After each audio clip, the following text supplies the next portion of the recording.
अब इन संविधान रक्षकों के मुखौटे को देखिए मैं किस तरीके से खोल करके आपको दिखा रहा हूं, जरा ध्यान से देखिएगा।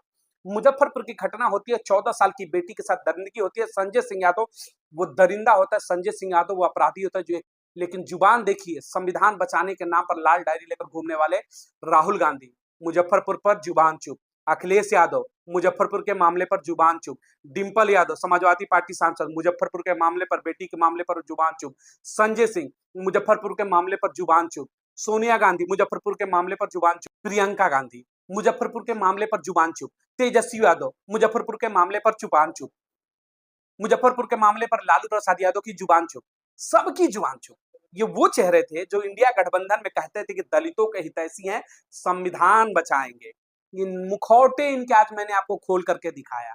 इस संविधान के नाम पर सिर्फ और सिर्फ दलितों का वोट चाहिए इनको, दलितों का अधिकार नहीं चाहिए। संसद के बाहर वॉकआउट करके हर मुद्दे पर तख्ती लेकर के खड़ा होने वाले संजय सिंह, आपसे बड़ा सवाल है कि मुजफ्फरपुर की घटना पर तख्ती लेकर के कब खड़े होंगे संसद में, और कब खड़े होंगे दिल्ली की सड़कों पर। आपकी जुबान से चू नहीं निकलेगा मुजफ्फरपुर की घटना पर, क्योंकि आप भूल चुके हैं। आप लोग को सिर्फ और सिर्फ राजनीतिक रोटियां सेकनी, आप गिद्ध हो चुके हैं, गिद्ध हो चुके हैं।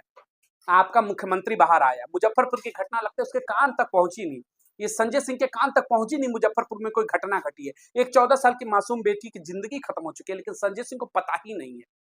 नमस्कार दोस्तों, बिहार की मुजफ्फरपुर घटना को लेकर के आज फिर से एक बड़ी खबर आ रही है। लगता है कि शायद देश के अंदर, दलित समाज के अंदर जन्म लेना, और खासतौर से एक बेटी के रूप में जन्म लेना तो गुनाह हो चुका है। क्योंकि लगातार मैं घटनाएं आपको दिखाते आ रहा हूं कि किस तरीके से कुछ समाज के ऐसे चुनिंदा वर्ग हैं जिनकी गिद्ध भरी जो निगाहें होती हैं, कहीं ना कहीं जो उनकी गिद्ध वाली निगाहें हमेशा दलित समाज की बेटियों के ऊपर, उनके इज्जत के ऊपर खास तौर से नजरें गड़ाई रहती हैं। लेकिन इस वक्त की बड़ी जो खबर आ रही है, बहुजन समाज पार्टी ने जिस तरीके से इस दलित उत्पीड़न के मामले को, मुजफ्फरपुर के बिहार के मामले को जिस तरीके से नेशनल लेवल पर बहन मायावती ने उठाया, और इस मुद्दे के ऊपर लगातार जिस तरीके से उन्होंने सरकारों से सवाल पूछा और दबाव बनाया, उसका नतीजा ये हुआ, उस दबाव का ही नतीजा है कि बड़ी खबर आ रही है कि मुजफ्फरपुर में तस्वीरें देखिए, तस्वीरों में किस तरीके से बुलडोजर चल चुका है। जी हाँ, मुजफ्फरपुर में दलित बेटी के साथ अत्याचार करने वाले संजय यादव और उनके तमाम साथियों की, जो अब जेल के अंदर बहुत जल्द आपको दिखाई देंगे। संजय यादव के घर पर कुर्की किया गया, जो मुख्य आरोपी था जिसने दलित समाज की बेटी के साथ गलत किया और आज हमारे बीच में नहीं रही, उसके घर पर बुलडोजर चला। ये बुलडोजर की तस्वीरें देखिए। ये संजय यादव जो खुद को दबंग समझता था, इसको लगता था कि शायद इसके हौसले इतने बुलंद है कि दलित समाज की बेटी की ये जिंदगी खत्म कर देगा, उसकी इज्जत लूट लेगा और वो हमारे बीच में नहीं रहेगी और अपनी दबंगई के दम पर ये बच जाएगा। इनकी नजरों में लगता है कि दलित समाज सिर्फ और सिर्फ इस्तेमाल करने की चीज है, दलित समाज के ऊपर सिर्फ और सिर्फ अत्याचार करना जो अपना जन्म सिद्ध अधिकार समझते हैं, उनके साथ ऐसा ही होना चाहिए, उनके घरों पर ऐसे ही बुलडोजर चलना चाहिए। जैसे संजय यादव मुजफ्फरपुर के कांड के जो आरोपी था, उसके घर पर देखिए किस तरीके से बुलडोजर चला। बिहार सरकार को बहुत बहुत धन्यवाद है कि बहन मायावती ने जिस तरीके से लगातार इस मुद्दे को उठाया, उसके बाद से आज बुलडोजर चला। तमाम जो और अपराधी हैं उनके घरों पर भी बुलडोजर चलना चाहिए।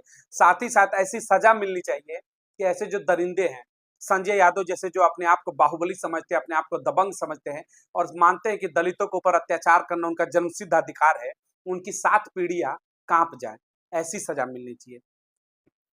तो उस दौर से बाहर निकलिए। स्वतंत्र भारत है, अंबेडकर का संविधान है देश के अंदर। उस संविधान ने सबको बराबरी का अधिकार दिया है। किसी की लठ, किसी की लठैती और किसी की दबंगई नहीं चलेगी। वो संजय यादव हो या फिर नवाब सिंह यादव, लंका तो सबकी लगेगी, बुलडोजर तो सब पे चलेगा। जो सोचते हैं कि दलितों को दबाएंगे, दलित है, पिछड़ा है, उसके ऊपर अत्याचार करेंगे, तो भूल जाइए, ये आपका सपना है। क्योंकि इस दलित समाज के साथ मजबूती के साथ खड़ी बीएसपी सुप्रीमो बहन मायावती और तमाम बहुजन समाज अब जाग चुका है, और जागी, आपको जागना पड़ेगा। उत्तर प्रदेश के अखिलेश यादव हो, जो कि इस पूरे मामले में अपनी चुप्पी बना करके शांत और एकांतवास में चले गए हैं। मणिपुर के मामले पर दिन रात चिल्लाने वाले अखिलेश यादव, मुजफ्फरपुर की मामले पर उनकी जुबान चुप हो जाती है। उनकी पत्नी, धर्मपत्नी जो कि सांसद है डिंपल यादव, खामोश है, इस मामले पर चू नहीं कर सकती है। बिहार में वही बात करेंगे तो तेजस्वी यादव सड़कों पर उतरने वाले लापता हैं, क्योंकि भाई अपराधी तो निकल गया, संजय यादव बोलेंगे कैसे? जातिवाद इनके अंदर इतना भर चुका है, इनके शरीर के अंदर ना, रगों के अंदर खून से ज्यादा समाजवादी पार्टी और आरजेडी के खून से ज्यादा इनके अंदर जातिवाद दौड़ता है। उत्तर प्रदेश के हाथरस की घटना में अखिलेश यादव निकल पड़ते हैं पॉलिटिकल टूरिज्म करने के लिए गिद्धों की तरह। उत्तर प्रदेश के हाथरस के मामले में राहुल गांधी और प्रियंका गांधी निकल पड़ते हैं गिद्धों की तरह राजनीतिक रोटियां सेकने। लेकिन मुजफ्फरपुर के मामले में राहुल गांधी की जुबान चुप है। शकल देखिएगा, संजय सिंह माननीय है, राज्यसभा के सांसद हैं आम आदमी पार्टी के। जब 2024 लोकसभा चुनाव का रिजल्ट आया था तो इन्होंने कहा था कि बसपा की वजह से केंद्र की सत्ता में इंडिया गठबंधन नहीं आई, अगर बीएसपी चुनाव नहीं लड़ती तो उत्तर प्रदेश में और सीटें आती। इस शख्स से पूछिएगा, थोड़ी सी भी शर्म है इसको? बहन मावती के ऊपर इसने चुनाव में आरोप लगाया। ये दलित समाज का खुद को हितैषी बनाते हैं और कहते थे कि संविधान बचाने आए हैं, राजनीति का माहौल बदलने आए थे अरविंद केजरीवाल और ये संजय सिंह। अब संजय सिंह से एक सवाल बनता है, क्या संजय सिंह इस मामले के मुजफ्फरपुर मामले के ऊपर एक शब्द बोला? क्या एक दलित समाज की बेटी की जिस तरीके से उसके साथ गलत किया जाता है, गैंग बना करके किया जाता है, संजय सिंह यादव अपराधी है जिसने पूरी घटना को अंजाम दिया और दलित बेटी हमारे बीच में नहीं रही, मात्र 14 साल की बेटी, सोचिएगा। और इस संजय सिंह के जुबान से एक शब्द उस मामले को लेकर नहीं निकलता है। हर रोज संसद के अंदर नया ड्रामा लेकर के ये व्यक्ति खड़ा हो जाता है और इसके पार्टी का मुखिया जो जेल में, हर रोज एक नई नौटंकी करते हैं। लेकिन देश के अंदर जब दलितों के ऊपर अत्याचार होते तो इसकी जुबान बंद हो जाती है, इनके पार्टी के तमाम नेताओं की जुबान बंद हो जाती है। इनका मुखिया, उप मुख्यमंत्री अभी हालिया जेल से बाहर निकले हैं। जी हाँ, मनीष की मैं बात कर रहा हूं। बाहर आए हैं इनके उप मुख्यमंत्री। जैसे ही मनीष सिसोदिया बाहर आते हैं तो कहते हैं कि संविधान देखिए अंबेडकर का, मैं इसको मानने वाला हूं। तुम संविधान को मानने की बात करते हो, देश के अंदर एक दलित समाज की बेटी के साथ हैवानियत होती है और तुम लोग की जुबान नहीं खुलती है बिहार के ऊपर के सवाल उठाए। हालांकि तुम्हें पता है कि बिहार में बीजेपी की सरकार है, लेकिन फिर भी तुम हर जगह बीजेपी की सत्ता ढूंढने वाले की कहां विरोध किया जाए, लेकिन बिहार के मामले में चुप हो, क्योंकि पता है कि बीजेपी की बेशक सरकार है लेकिन जो अपराधी है वो यादव समाज से। कैसे बोल सकते हैं? अखिलेश यादव हमारे गठबंधन के हिस्सेदार है, तो यादव समाज तो कुछ भी करे। यादव समाज को तो आपने मुहर मंगा कर दे दिया है कि ये मुहर है, तुम्हारा तो जन्म सिद्ध अधिकार हो चुका है दलितों के ऊपर अत्याचार करने का, करते रहो, कौन बोलेगा? इस संजय सिंह पर अपनी जुबान टपाटप टपाटप चलाने वाले मायावती को कहते थे कि गठबंधन में अगर बहन मायावती चुनाव अगर नहीं लड़ी रहती अगर उत्तर प्रदेश में, तो गठबंधन की सरकार होती। क्या करते सरकार बना करके, संसद के बाहर वॉकआउट करके हर मुद्दे पर तख्ती लेकर के खड़ा होने वाले संजय सिंह, आपसे बड़ा सवाल है कि मुजफ्फरपुर की घटना पर तख्ती लेकर के कब खड़े होंगे संसद में और कब खड़े होंगे दिल्ली की सड़कों पर? आपकी जुबान से चू नहीं निकलेगा मुजफ्फरपुर की घटना पर, क्योंकि आप भूल चुके हैं। आप लोग को सिर्फ और सिर्फ राजनीतिक रोटियां सेकनी, आप गिद्ध हो चुके हैं, गिद्ध हो चुके हैं। आपका मुख्यमंत्री बाहर आया, मुजफ्फरपुर की घटना लगता है उसके कान तक पहुंची नहीं, ये संजय सिंह के कान तक पहुंची नहीं मुजफ्फरपुर में कोई घटना घटी है। एक 14 साल की मासूम बेटी की जिंदगी खत्म हो चुकी है, लेकिन संजय सिंह को पता ही नहीं है। ये विपक्ष के नेता बनते हैं, संविधान की बात करते, कहते हैं कि दलित हमारे साथ है। दलितों को वोट को लेकर के राजनीति तो आपने दिल्ली में चमका ली, लेकिन देश के अंदर जब दलितों की राजनीति होती, कहते हैं तीसरी बड़ी पार्टी बन गए हम, आम आदमी पार्टी। अरे काहे बात की तीसरी बड़ी पार्टी भाई? बिहार के मामले में आपकी जुबान बंद हो जाती है, एक सिंगल ट्वीट इनका नहीं दिखाएंगे, एक प्रदर्शन नहीं दिखाएंगे। हर छोटी बड़े मामले को संसद के अंदर तख्तियां लेकर के खड़े हो जाते हैं, पोस्टर लेकर खड़े हो जाएंगे, जिंदाबाद जिंदाबाद मुर्दाबाद, क्रांति कहते हैं। कहां गई आम आदमी पार्टी की क्रांति? इस शकल को देखिएगा, अखिलेश यादव हो, तेजस्वी यादव हो, या फिर ये संजय सिंह हो, या फिर इनके मुख्यमंत्री उप मुख्यमंत्री कहते हैं जिसे मनीष सिसोदिया, एक जुबान से इनकी नहीं निकलेगी मुजफ्फरपुर की घटना। और ये सारे के सारे अपने को मिल करके इंडिया गठबंधन के चेहरे। एक बड़ा चीज देखिएगा, इंडिया गठबंधन खुद को कहता था, पूरा गठबंधन 30 दलों का था कि हम दलितों के मसीहा हैं, संविधान बचाएंगे, संविधान के रक्षक हैं, और बहन मायावती भारतीय जनता पार्टी की बी टीम है। अब इन संविधान रक्षकों के मुखौटे को देखिए, मैं किस तरीके से खोल करके आपको दिखा रहा हूं, जरा ध्यान से देखिएगा।